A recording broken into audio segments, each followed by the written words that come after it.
Good afternoon / evening, wherever you are watching. It's Chuck. It's Chris. We're back for the second best ball draft of the day. Chuck, how are you doing?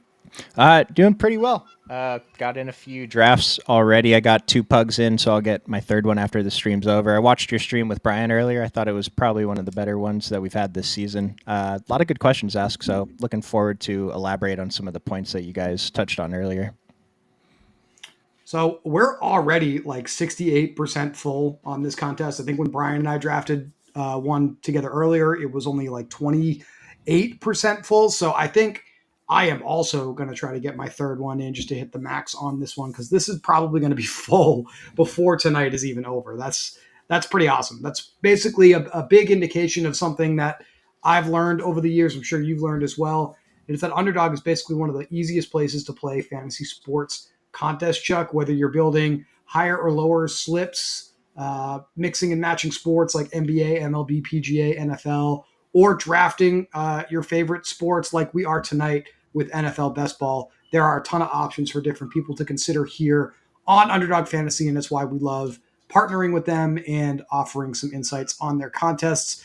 This here pug contest is one of the better smaller field it's still a large field contest, but smaller relative to Ball Mania 5 that you can consider. So I'm excited to get my second entry done, and I'm going to jump into that now, Chuck. Should mention that we have, I think it's until the end of May, the $250 50% deposit match. So that means that if you are not yet playing fantasy sports contests here on Underdog, if you sign up using promo code Occupy2, which is on the screen, you can make your first deposit up to $500, and Underdog will just give you a free $250 to start playing with. One of the best deals I've ever seen in the fantasy space, for sure. Oh yeah, it's definitely a good one. I just hope they drop one of these like time bucks contests every few days, at least once a week for the rest of summer, because these are great. This might be my favorite contest structure that I've seen in best ball so far. Just small finals, 1 out of 5 advances in each of the playoff weeks. It's great. I really liked, curious your thoughts as well, Brian's thoughts on, at least people like us that are just drafting tons of contests, like just kind of considering this as part of your broader portfolio of exposures. I mean, I definitely will kind of bucket out my exposure in different contests, of course, but I'm not like tremendously concerned with what I land. I think, I have like my own buys and fades. I think I obviously want to be biased a little bit towards my own buys here in a 3-max format like this, but don't necessarily have to reach too much, is basically what I'm trying to say. Well, I was lucky that I landed the 2 spot and the 3 spot in my 2 drafts I did earlier, and so I drafted basically all my guys. Just that was my goal. I didn't really want to differentiate at all. Just if my guy was on the board, I grabbed him, and I think I built out definitely my favorite team I've drafted so far. Got a couple fallers, so I noticed a lot of non-Badgers, more so than when I was drafting Best Ball Manias. So lots of new people entering the best ball space. Yeah, I don't recognize any of these particular names from my draft earlier, so quite a different group here than earlier this afternoon for me. And third pick, I think I had the 9th pick earlier, so a little bit of a different spot. Exactly what I expected to see take place with McCaffrey and CeeDee Lamb going ahead of me. Limited scope of entries for a 3-entry max, so just to kind of cater the content to people that are building accordingly that way and aren't necessarily 150 maxing or just building a ton of lineups. My favorite wide receiver in this range, as far as like how I have it projected, is actually Amon-Ra St. Brown. And since I won't have many chances to get exposure to him, Chuck, in a 3-max format like this, I have to take him here. That's kind of how I'm looking at it.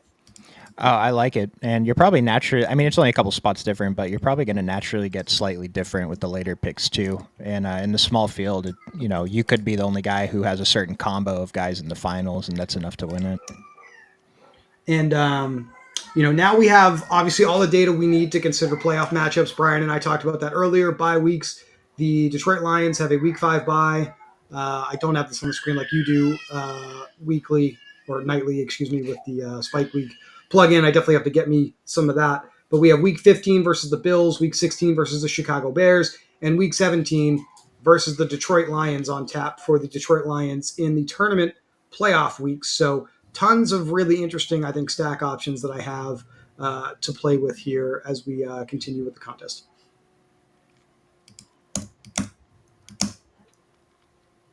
I want to throw out one idea for people if you haven't entered your 3 entries in the pug yet. I kind of wish they didn't give a slow draft option. I like the idea that everyone is drafting with the information of today, but if you enter a slow draft, you can really game it by just timing out your timer every single time, and you can make the draft last a month. And so it matters a little bit. Like you might be able to get a 17th, 18th round pick that we're not aware of today who could be big later.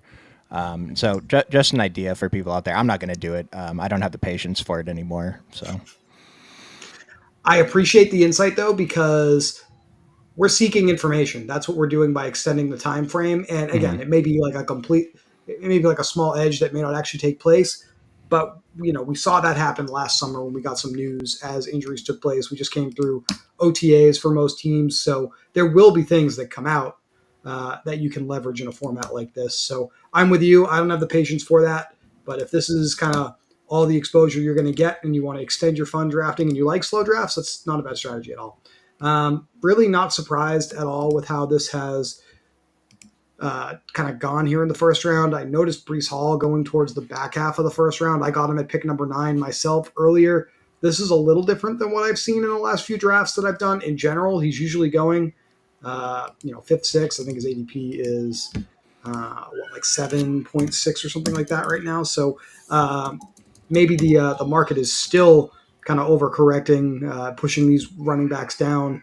I know Brian and I had a long discussion about that earlier. Effectively, are wide receivers as a position being overdrafted, and is it time for us to maybe change our strategy a little bit? I think in my numerous conversations with you, Chuck, we're not quite fully there yet. We still want to take these wide receivers early, but it absolutely is an interesting subject.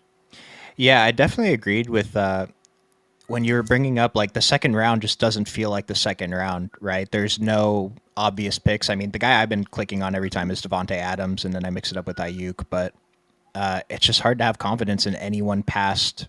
I'd say like I don't even like Garrett Wilson. So the top 11 picks, like with AJ Brown, Jahmyr Gibbs being the last guys. After that, it's kind of open, and the third round feels more like a third round, but it's still tough there. It's just I wish I liked Jonathan Taylor or Saquon Barkley because I like the idea of getting these awesome running backs for kind of cheap, but I'm not quite I, there yet. I would even say like after kind of pick 8, like this Justin Jefferson Puka range, I guess I'll include Brees. Like that's where it starts to get murky for me. So it's even in the back end of round 1, just in general, where it doesn't feel. I'm not ready to admit these players are worthy of their draft slots yet, but that's probably just I don't know. It's a new board. It's still kind of adjusting to the cost. Is really all it is. Um, I do think it's interesting that Ayuk has flipped Debo pretty regularly in all contests. I'm fine with it, but I don't think we've really seen that until this season, if that makes sense. Yeah, just I don't know. He feels like a comfortable click, maybe too comfortable because I don't think he's a true second rounder. I mean, a guy. So earlier, you mentioned Terry McLaurin on the stream with Brian that you really like. And what's the difference between Terry McLaurin and Brandon Ayuk? That might sound crazy, but I, I think they're very similar. I'm pretty high on Terry at his ADP too. I'm going to have to come back to that for sure. We're on the clock here. I do love me some Kyron Williams. I think I'm okay with that here. So I'm going to take him as my elite running back to build around, even with we got a little bit of a concerning news report, I think, within the last couple of days about him. But we're so far from the season, I'm not like tremendously concerned yet. I think you were the one that shared that with us in the staff chat. I took a share of Kyron in one of my pug drafts earlier too. Just if people are going to be scared to draft him right now, I don't know. It seems fine. So Brian brought up the stack seeker that we have on OccupyFantasy.com. This is one of our free Best Ball Mania Underdog draft tools. I've plugged in Detroit and the LA Rams since these are the two teams that I have selected. There's actually correlation with both of these teams with the San Francisco 49ers in the playoff weeks. Week 15 for the Rams, week 17 for the Lions, and then you see the other teams on the board here that I should be considering over the next few rounds. I think this is a really powerful tool to use to start to kind of plan out your drafts. So that's why we're doing our best to kind of share that with you guys. You can absolutely kind of have a couple tabs open next to each other and build that out. So I have a lot of incentive here, Chuck, to consider double tapping Laporta to really build out this Lion stack. Probably get Jared Goff with these guys late. That will have me a little over index, quite over indexed on Goff in a 3-max format since I actually took him a little earlier. But I'm completely fine with that in this format. I think he's, quarterback's one of those positions where I'm not as worried about diversification. And I don't know. I'm under the impression that the Lions are going to have the best fantasy offense in the league this year. So I'm very happy to get all shares of these guys, especially. I think Brian mentioned like Khalif Raymond and Donovan Peoples-Jones, and so maybe we can get into what other Detroit depth pieces we might be interested in later. All over the Lions, I guess, between the two shows I've done today, Goff, David Montgomery. Missed out on Jahmyr Gibbs, so maybe on my third team I'll do off air. Maybe I'll get a chance to get him if I get another late first round pick, if that makes sense. But I did briefly consider going with one of these Texans receivers, Diggs or Nico Collins. I just, without the correlation directly being there with the team that I'm kind of building right now, Chuck, I didn't feel the need to kind of reach for it. And I think on the last stream we did 2 days ago, I said I was kind of out on Nico Collins. I'm back in on him. It's just like you guys said earlier, I think if one of these guys has a spike week, you don't know which one it's going to be in the playoffs. And I don't love the second round, so Nico Collins seems fine. So when you say you're in, you kind of want to be in line with the field, you think, like in that 8 to 10% range. Yeah, I think that's totally fair. It's not necessarily a play I want to like over index on a tremendous amount. But yeah, Brian sold me as well. I want to make sure I'm at least in line with what the field has on these guys because we'll definitely be kicking ourselves if that's the player we need come December. Mm-hmm. Not the Sea of Orange is back. Laporta is the only non quarterback running back wide receiver that's come off the board. Excuse me, as Kelsey comes off in spot number 9. Still, I think that's the biggest adjustment in general. Brian and I kind of hinted at it. I think what Brian was giving me permission to do on the last show, and it was a big reason I did it when we were kind of talking through the options, Chuck, is if we feel like these wide receivers as a whole are overdrafted, these second, third round picks feel kind of gross. Like Malik Neighbors, I mean, talented player, but tied to Daniel Jones and Drew Lock. There's just a ton of warts here. Basically, we're being given permission to take these elite quarterbacks, these elite tight ends, because they probably have better floor ceiling combinations than at least some of these guys that we're justifying in the third round, right? Yeah, and it is a bit of an overreaction to last year. I think overall across the board, the elite tight ends kind of disappointed. The elite quarterback. Well, the elite tight ends too, but the elite quarterbacks they all disappointed, both positions, and so I don't know. Everyone's kind of undervalued to me right now. Zay Flowers put out today. I think I saw this on. I think it was PFT Pro Football Talk. Shout out Florio. Zay Flowers still isn't over that goal line fumble in the AFC Championship game, and I'll just say as a DFS player, as a bettor on the Ravens, I'm not over it either, Zay. I totally agree with you there. But I am over it enough to consider Zay here in the fourth round. As much as we think, like from a theory, philosophy standpoint, maybe there's room to kind of reconsider how we're drafting fantasy teams collectively. We still got to play the hand we're dealt, and we got to take these wide receivers early if we want to get, over-indexed on these guys. And I absolutely want the primary weapon in Lamar Jackson's offense as much as I can get him. I can't say that I've gotten really a ton of him just yet. The cards haven't really fallen that way for me just yet, but I'm absolutely in on the Ravens again here in 2024. I think they're going to be really good. They put out Lamar Jackson's like super slim down. We're back in best shape of his life season, Chuck. Like the dog days of best ball song are absolutely here. Yeah, sorry about that. I had to get up for half a second, but Ravens, very good. Sums it up for everybody, folks. The Ravens, very good. I'm sure if you check their win totals and betting markets, completely agree. Chuck, as we come back around here at pick 46, I probably want to start hammering these wide receivers a little bit. And our favorite player, I say that collectively last year to consider in this range, is the player that I'm going to take here, and that is Amari Cooper with the Cleveland Browns. And that is my favorite player in the NFL. DJ Moore's second now. Are you worried about Keenan Allen making DJ Moore's production slightly less appetizing this season, or do you think just we've got a potential rising tide lifts all boats situation in Chicago with Caleb Williams? If he is what everyone expects him to be, they should be better, right?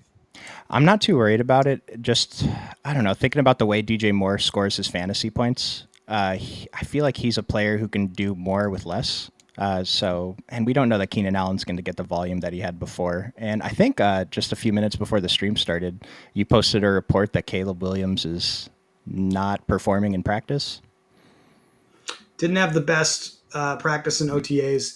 It's May. I'm not like tremendously overreacting to that, but obviously everyone feels very burned by the Bryce Young experience last year. I don't know, man. I think even like mid quarterback play, right?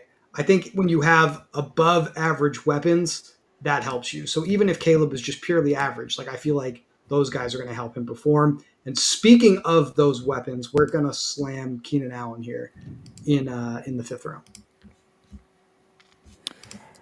My impression of Caleb Williams has been pretty negative, but the only like 2 or 3 games that I watched him play in college were his worst 2 or 3 games.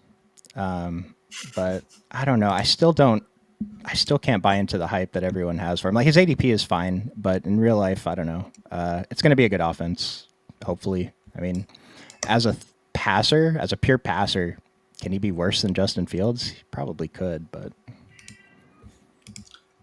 I definitely want to see it first. You know what I mean? Like, and we don't have the benefit of doing that when we're playing a contest like this, before I'm like fully invested in Caleb Williams. Not that we do much of this type of content in this particular channel, but I'm a little hesitant to take him in like dynasty rookie drafts and stuff like that right now at his cost. I'd rather take some of these rookie wide receivers, running backs. Some of the other quarterbacks are significantly cheaper, like JJ McCarthy and Drake May. I guess also in this format, that's true. I'd just rather gamble on the upside there. It just feels like you're drafting rookie Caleb Williams at his rookie ceiling, if that makes sense, and that's probably the problem.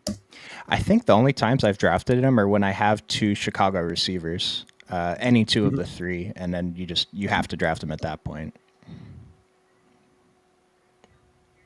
I would really, really like to get some exposure to Anthony Richardson this year. He was one of those quarterbacks that I was kind of banging the drum for last year. Had a ton of rookie hype because of his rushing production. Believe he led quarterbacks in fantasy points generated per snap last season. That's a pretty impressive number in a small sample size, admittedly. But as a rookie, he was going around like pick 100 to 120, kind of when draft season started. And it's just a little surprising to me, Chuck, that even Caleb Williams is kind of ahead of that. I don't really think his game compares, at least in a fantasy scoring format, to Anthony Richardson's. So that's just kind of another reason why I'm a little worried about Caleb Williams. You thought I was just going to make that about Richardson. No, I'm still ragging on Caleb Williams here a little bit. This is the second time I've seen CJ Stroud fall like 10, 15 picks behind ADP in this contest. Do you think that's just because we don't have as many badges in here because it's a 3 max contest? Like, am I just like running hot, I guess, on drafts where CJ Stroud is being faded by the field? Like, have you noticed that his ADP is dropping a little bit? Yeah, I think I'm noticing it with like quarterbacks in general, though. I've ripped probably 20 drafts since our Tuesday stream, and that's the one thing I've noticed is this quarterbacks just feel like they keep going later and later, and so I'm just scooping up the value when I can. First quarterback off the board in this particular contest went in the 4th round. Allen fell to pick 40, well behind ADP. I definitely think you're onto something here. And here's the thing: in this contest specifically, with there only being 5 people in each pod in the playoff weeks, are players like Josh Allen not more valuable? And I was thinking about this with running backs too. Like floor, we don't necessarily like we still want the ceiling, but we only have to beat 60 other people in the finals anyway when we make it there. And so, like drafting a bunch more like of the undervalued top running backs, an elite quarterback, getting an elite tight end, and kind of doing what you and Brian were talking about earlier with taking a few of the wide receivers that we like, maybe past pick 100. It seems like a pretty good adjustment, I think, for this contest. With how small, see now you have the my brain really activated. With how small those pods are, we got to make a pick first. I definitely don't want to run into a problem here. So would love to get a 49er at some point. I don't think, well, again, correlation, we're right at the spot for him. George Kittle makes a ton of sense with Detroit. Week 17 correlation, a little funky with tight ends in the same game in the championship week, but if those are the guys you need, I can absolutely start one at tight end and start one at flex. So I'm definitely fine with that. And I know that we kind of have hit on this. Double elite tight end hasn't really been successful historically. That doesn't mean that it can't be. So it's a little different versus the field. And yes, we are kind of waiting for something that hasn't necessarily happened in quite a few years to happen again. But again, we're waiting. Like it may take a lifetime for us to realize average results in these contests because you only get one contest a year. I'm not convinced you can't double tap elite quarterbacks or elite tight ends yet. I still think they're viable in certain builds. Well, even comparing to like the receivers going right now, going back to my last point, like George Kittle, I don't know if he has that floor, but I don't know. Yeah, I don't know. Give us another backup at tight end, just like you said.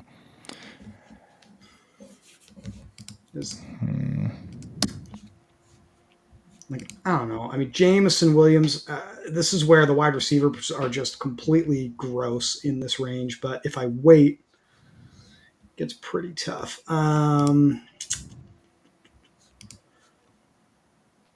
just going to take Kamara. I'm just going to go with ADP. There's really no advanced take beyond that.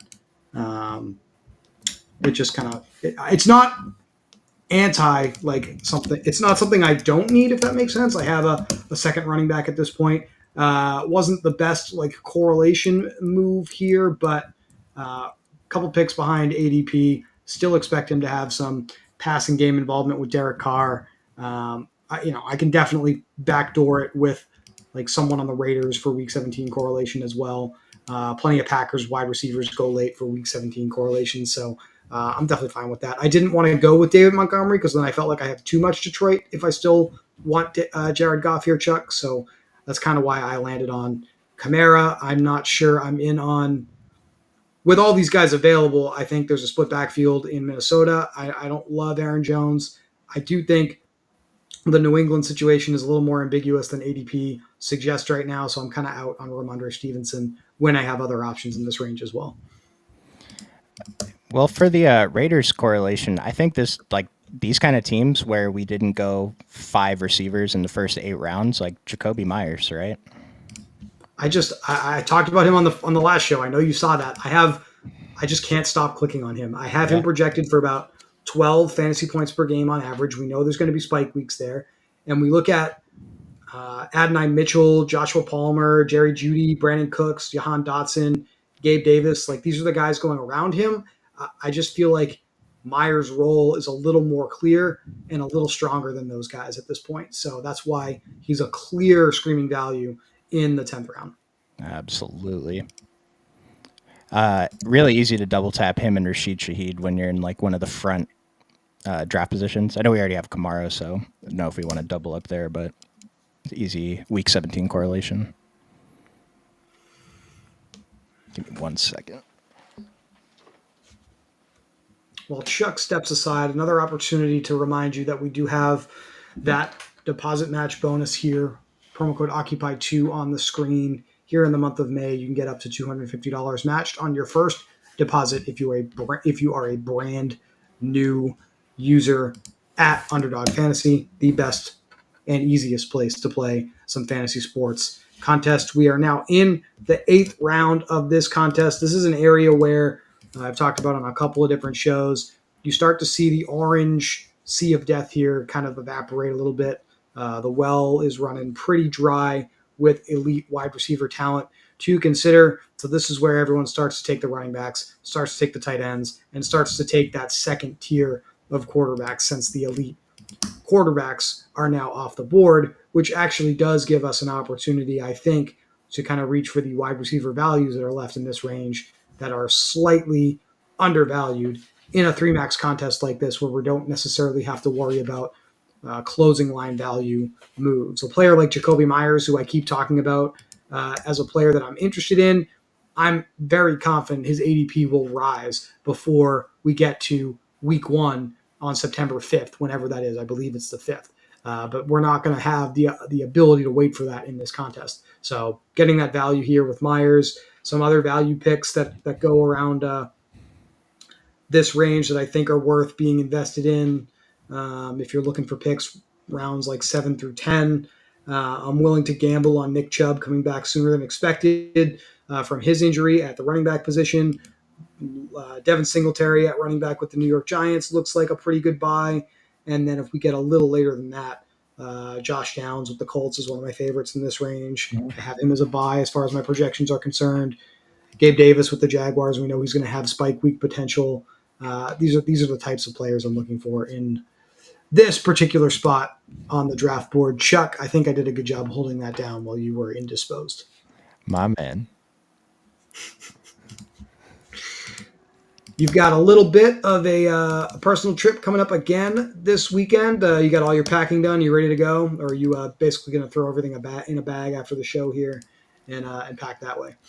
Well, I'm only going a couple states over, but I'm bringing a backpack and my suit on the plane. Have to find a suit bag. I went to 3 stores earlier and I couldn't find one.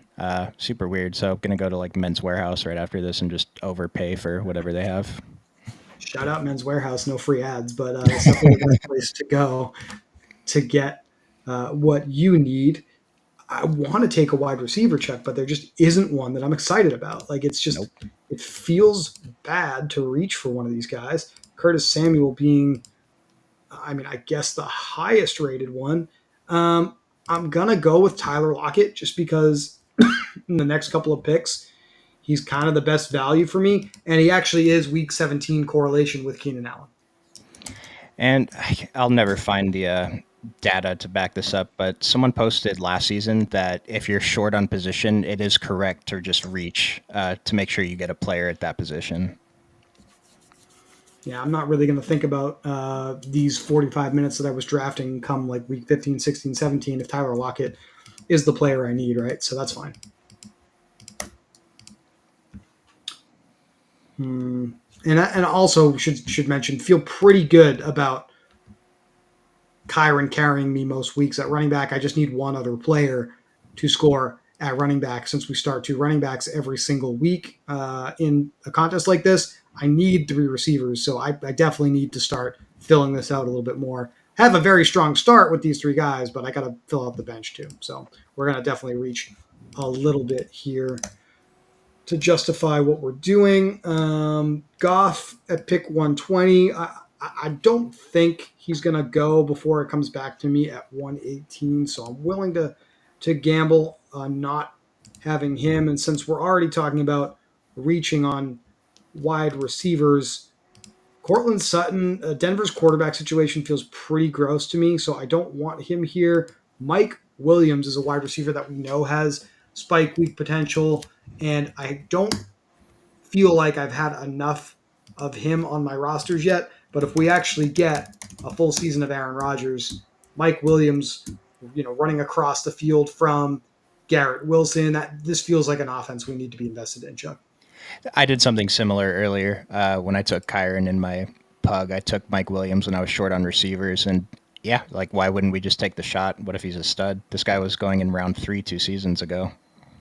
Should absolutely just reiterate and mention there's also Jets correlation with Kyron in week 16, in case that wasn't clear to those watching the show. So that's yet another reason to be interested in that. Aaron Rodgers has a super late ADP, relatively speaking, to other quarterbacks around pick 150, and does not have a bye week conflict with Jared Goff. So I honestly have no problem within the next 3 to 4 rounds just taking those 2 guys at some point in that range to kind of go with those 2 stacks as well. I feel like that's a pretty good move. And if you are going to stack the Jets without, Garrett Wilson or Breece Hall, this is absolutely probably the best way to do it.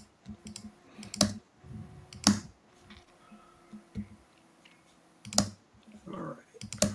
I didn't want to touch Curtis Samuel there. That was interesting to me. I took him earlier when I had Josh Allen on my roster, but it Buffalo feels better to be invested in when you're trying to correlate with Josh Allen. The wide receivers on their own, if you just like kind of ignore that they're tied to Josh Allen, they're super underwhelming, right? Like Curtis Samuel has never really met expectation, and now we're drafting him way ahead of where he's gone in previous seasons. Like it's a little bit of sticker shock for me when I don't have Josh Allen. And I mean, Stephon Diggs was okay, I guess, in the first. I mean, he was good in the first half of last season, but Josh Allen didn't really support a wide receiver to close out the year at all. I mean, Khalil Shakir was great for where he was drafted, but he didn't win you a tournament or anything. Yeah, when Josh Allen goes Superman mode, if you will, he kind of cannibalizes all the fantasy scoring. That's definitely one of the issues with Josh Allen. So if anything, like I feel like we need to start a counter every single time I mention this on the show. Probably the best way to just kind of have a low cost investment in a Josh Allen stacking partner, it's going to be Dawson Knox for me almost every time at the bottom of drafts. I'm absolutely mentioning Dawson Knox on every show this year. That's now a goal of mine. You mentioned Dawson Knox. I'll mention Gardner Minshew. Okay. Sounds like a plan, man. I love that. Not going to have the opportunity to get Shaheed yet again, but that's all right. We will have enough Rashid Shaheed for the universe, that's for sure, by the end of the summer. We're sitting on a 0-2-5-2 build right now. I think we can say with confidence with Sam Laporta and George Kittle, we're done at tight end, so we're going to just naturally get a little different at the end of the draft here because that's where a lot of players tend to go tight end. So maybe we'll have an opportunity to take some home run swings at the running back position. That's kind of how I'm looking at this. I'm going to probably go wide receivers / the quarterbacks for my stacks here over the next 4 or 5 picks.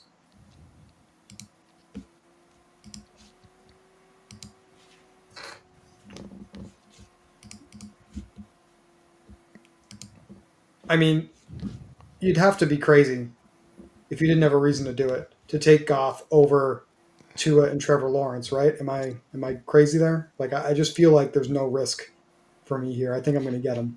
And now that I spoke that into existence, I'm about to have my comeuppance. I feel pretty good about it. This user already has his quarterback, Jaden Daniels, from the last round as he goes with Chase Brown. So we're going to get the elite Detroit stack. The sweat is over. I have never wanted Jared Goff more badly in my life. What a time to be alive. I didn't want to jinx it, but I like Jared Goff over those other two guys unstacked. Okay. Maybe I think Tua is a little more dynamic than he actually is. I probably have to challenge my own bias there a little bit more. And I just feel like Trevor Lawrence I guess these guys are relatively the same, Trevor Lawrence and Jared Goff. I mean, the draft board certainly reflects that with where they're going. But I feel like Jacksonville's weapons are really good, whereas Detroit is mostly just Amon-Ra. That's kind of where I get out on these two offenses. So.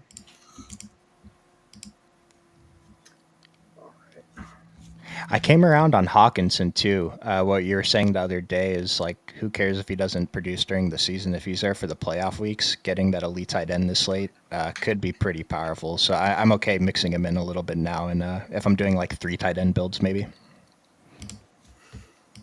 It just isn't.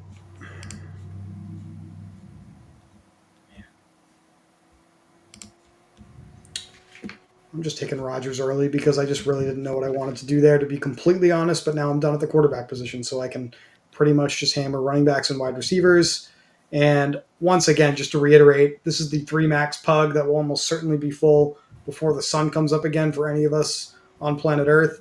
I'm not worried about taking Rodgers 2 rounds ahead of ADP if I need him in week 17, especially if I need him anchored to Mike Williams, right? So feel pretty good about these two stacks I have here.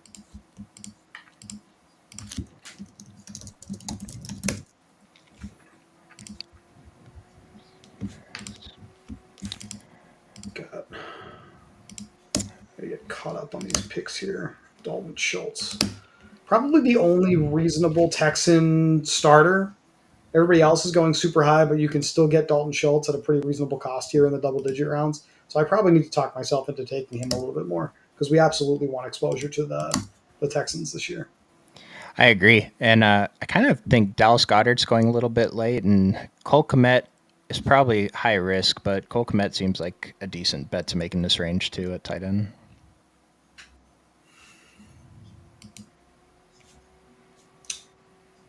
Coach Kennedy took Myers out from underneath me. That was the biggest reason why I didn't really know what I wanted to do there. Um, But we'll absolutely be able to recover. We thankfully this is a build where like I wasn't like anchored to getting Jacoby Myers. I already have 5 wide receivers, so like I can definitely survive not getting the guy I wanted there. It's not a big deal. As Jacoby Myers goes off for like 9 touchdowns in the playoff weeks. right.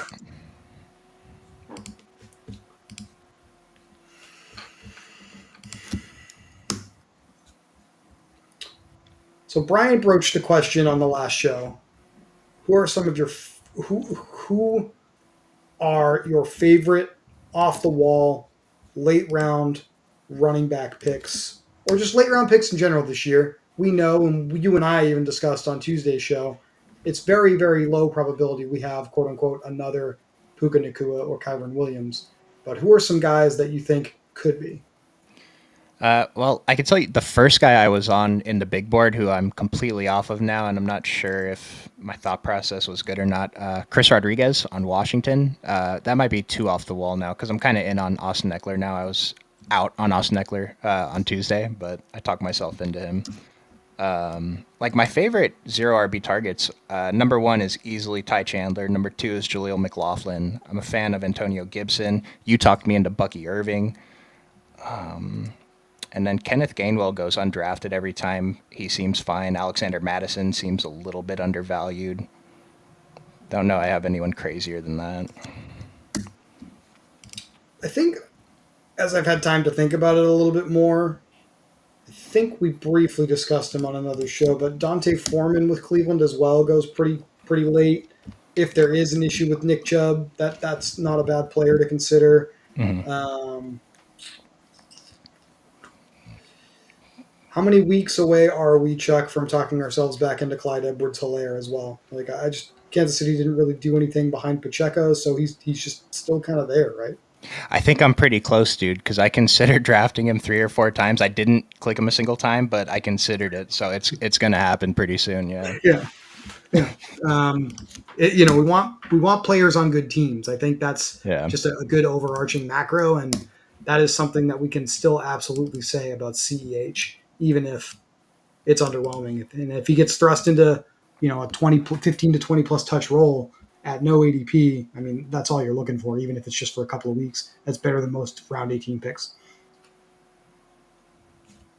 I'm just scrolling down, seeing if there's anyone else interesting, but it's gross.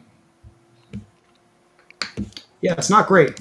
It's absolutely not great for sure. It's weird not needing another. This is kind of the first time I've done this particular draft season. It's weird not needing a tight end in this range already with like 6 rounds to go because like there's a lot of guys here that I would otherwise be interested in. I'm not. I guess I'm going to force myself to click on some guys here. Is really what it comes down to. None of these running backs are super enticing to me here, but I'll go with the first round draft capital on Xavier Legette. Brian kind of talked me into it a little bit earlier, even though I said literally on the last show I have no interest in drafting this player. Slightly behind ADP, first round draft capital. Hopefully, we get some regression with the Carolina Panthers with a more competent staff, and their new head coach Canales there has kind of been a little bit of a quarterback whisperer, so to speak. That's the main reason why I think the Panthers brought him in. So we have to hope that that's right and that the wide receivers get to benefit from that. I don't mind taking shots on Leggett. I think I was out on Tuesday as well, but like 20 drafts in a row kind of changes things. When you're placed in a position where you absolutely have to take somebody, it definitely changes things. Well, I drafted Quentin Johnston once too, and I didn't think I was going to do that ever, but what am I going to do? God. Oh, thank God. I was honestly saying I might actually consider it, but thankfully, Coach Kennedy, he burned me on the last turn, but on this turn, he did me a favor. I didn't want to touch him. I don't want to touch Rico Dowdle. I'm not interested in Marshawn Lloyd here at all. I need somebody to sell me on him. I just don't really feel passionately about any of these players. Darnell Mooney is kind of gross. I guess as I talk through it, I have a reason to be down with Malachi Corley here just because I already have a couple of Jets chucks. So that is ultimately the reason why I just took him here. And there's really no advanced reason beyond that. No, and I like that a lot too, because that's not a guy that I've clicked on yet. But if I want exposure to some of these possible late round rookies, like this is the time to do it, right? Because I'm never going to naturally just click on him otherwise, unless I have Aaron Rodgers. Right.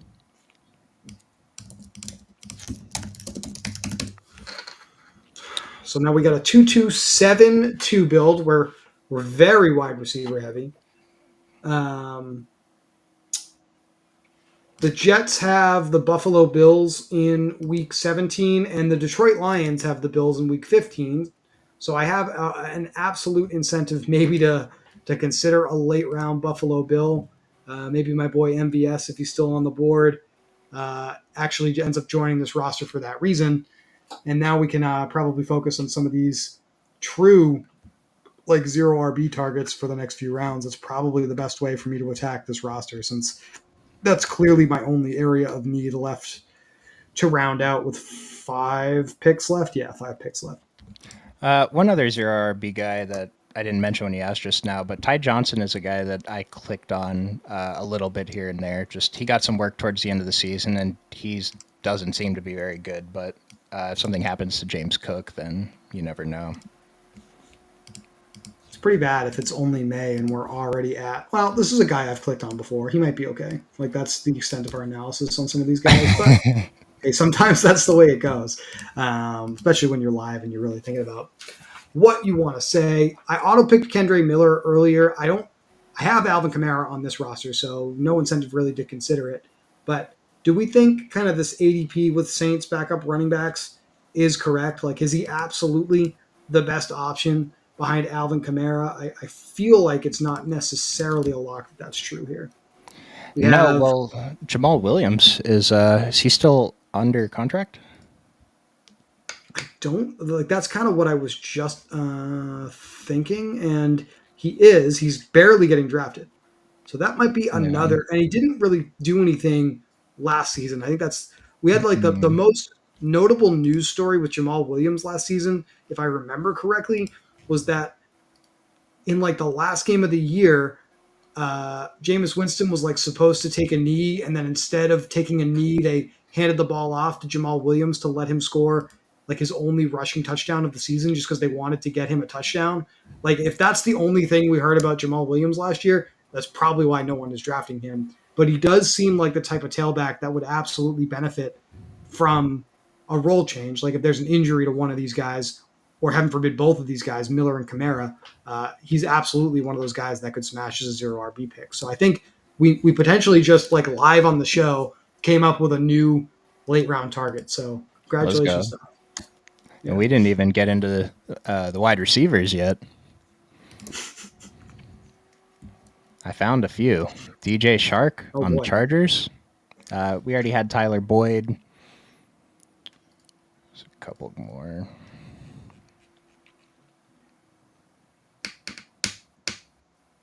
I still like Hunter Henry. I don't really have a reason to be on him in this particular roster, but with a rookie quarterback in New England, probably has more of a floor than a ceiling, so to speak. But sometimes you need that, I guess.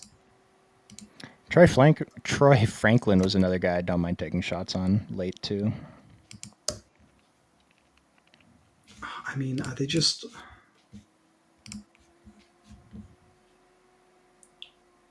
Jaleel McLaughlin. Denver absolutely hates Javonte Williams. That's really the only rationale here for me being in on him. And I don't think I've really gotten any shares just yet either. So played him in DFS when he got a starting role for a couple of games last year. Saw he was pretty explosive. So I'm kind of excited to see what expanded opportunity would do for a player like that. But perhaps most importantly, it's just kind of chasing ceiling at this point at the running back position late.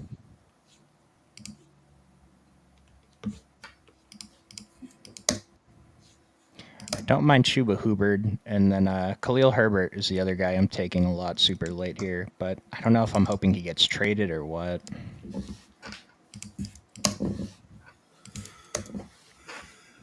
If I trust my own math here a little bit, which I mean, of course, I'm biased towards myself. J.K. Dobbins in this range, probably a player we should be interested in. His cost is not outrageous at all. It's not super clear who's going to be the player for the Chargers, but from week to week, these guys will probably all have some work. Jim Harbaugh should have a relatively run heavy offense, and Dobbins has always been, when he's on the field at least, a player that kind of outperforms his number of touches. He's always been super efficient. I mean, I don't think he can keep that up over like a long stretch of touches, but probably just speaks to the fact that he's a talented player, that he's able to outproduce his peers on a per snap basis. And when we can get him virtually for free late, I mean, I'm not going to complain about it. That's for sure. Yeah, I was taking Kamani Vidal to start the draft season, but I don't think I'm going to do that anymore. Really like Gus Edwards, and then I have taken J.K. Dobbins a couple of times. It just feels like it's one of those all no risk, high reward kind of scenarios is basically what I'm saying. You know, Mm-hmm. like if he busts, whatever. I'm like I said, I'm just looking for two running backs to get me enough points to start in my lineup on a week to week basis. And I've already got, I feel like a little bit of floor with Kyron Williams. So just purely chasing ceiling now. And Dobbins, we know that he has that. We saw that with Baltimore. Yes, this is a downgrade in terms of situation, but it might not be, at least as far as touches are concerned. Doesn't have to worry about the quarterback taking away rushing share, that's for sure. We know Justin Herbert is no Lamar Jackson. That is definitely one of the bigger advantages, I guess, at this point. And let me ask you about a player that just went off the board who I guess he's not really similar to J.K. Dobbins at all, but Rashad Bateman. I mean, the Ravens OCs have been talking him up. Like, is that smoke, or should we be interested in him as a late target? First round pick capital from a couple years ago at this point. They just gave him an extension. Yeah, I love Rashad Bateman. We haven't necessarily seen him meet the expectation just yet, but especially if I have incentive to do it, I don't really have any Baltimore correlation on this roster, and I've already got a ton of receivers, but love buying him at cost down here for sure. I've been clicking on Wan'Dale Robinson a lot, but I probably need to diversify that and click on some of these other guys that went like right before him. Pretty much any of those three guys, plus the next guy, Devontae Walker, are guys I think I want to have a little bit of more exposure to. Wandale is a guy I was super high on as a late round pick last year, and I think that was based solely on his rookie year. Was it yards per route run? He might have led the league or something like that. And so can't forget about that. That potential might still be there. Guys that are the best players at one level of the game probably have the best shot of being at minimum productive at the highest level, right? So that's why we continue to invest in guys with splits like that, Chuck. So you're definitely not alone. That's definitely a sharp take for sure. Herbert comes off. Another running back I've clicked on a few times, I feel like is still going to be here for me, is Audric Estime with the Denver Broncos. Now, I've already taken Jaleel McLaughlin, so I'm not going to do it on this roster, but just to be clear, I do like him as another potential option. Bucky Irving on the board? Bucky Irving is still here. He's my highest ranked guy as well, so that's probably the guy I will go with if he doesn't get sniped. I'm just trying to, like, Tyrone Tracy, I probably want to be interested in him just because of some of the things I talked about on the last show. It's not super clear who the New York Giants starting running back is going to be, or at least not as clear as ADP probably wants us to think it is. Now I've got 5 running backs. Feeling very good about this team, Chuck. This is one of my favorite ones I've put together so far. No, I like it. Yeah, this is seems like a pretty strong team, especially for this format. I like the double elite tight end. Dawson Knox, MBS. Frank Gore Jr., rookie that has joined.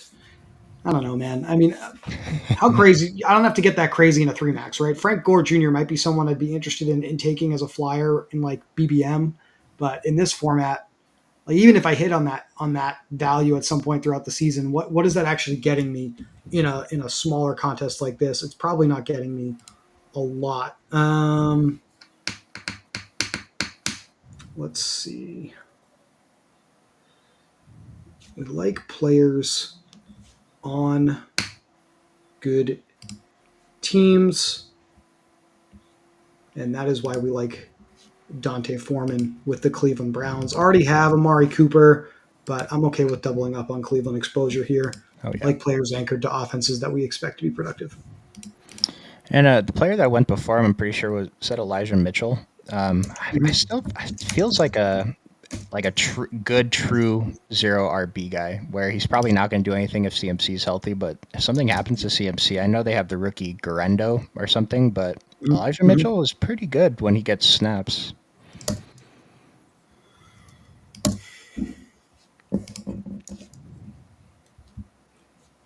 So we got one pick left. I am probably going to go with a wide receiver, and I'm probably going to be crazy enough to just take my boy, old friend Marquez Valdez-Scantling with the Buffalo Bills to round out the fact that I need some Buffalo correlation with both of my quarterback stacks, the Jets and the Detroit Lions. I'm willing to be sold that this is the wrong move, of course, but that's kind of what I'm thinking I'll do to round out the contest here tonight. Nice. And I noticed Deshaun Watson just went after Geno, Bryce Young, and Drake May, and that feels really incorrect considering his upside. Mm-hmm. Did we just kind of looking multiple scoregasms here? Hell of a name. Only has one quarterback. He took Jaden Daniels. I think everybody else, just kind of looking at the bars across the top of the screen here, only has two quarterbacks. So just like as a position, they all pretty much fell, and that's probably the kind of scenario you need to engineer a result like that with Watson kind of going. I mean, I agree you should go before those guys, but that's how you end up with him all the way down here, if that makes sense. Dude, I was in a 20-round draft on one of the other sites, and Justin Herbert went undrafted. I couldn't believe it. Actually, it might have been in Weekly Winners. I'm sorry, not even another site. In Weekly Winners on Underdog, Justin Herbert undrafted, which is just mind-blowing, but I get it. Like, that's the format where you want to go lesser at quarterback. Yeah, because you're just completely looking for spike weeks. That's interesting. Jalen Tolbert comes off. I don't know how I feel about Tolbert. Brian mentioned him earlier as a late wide receiver he likes. I get it. There's no more Michael Gallup, but CeeDee Lamb really soaked up the production there, and I think will again this year. That's why he's the number one wide receiver off the board. Brandon Cooks is pretty good. I definitely need some soul searching before I can talk myself into Jalen Tolbert. I get it. It's not that expensive of an investment, but I'm just not there yet.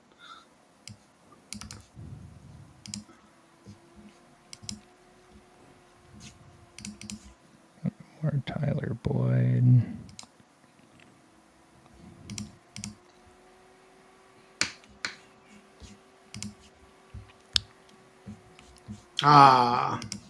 GG's.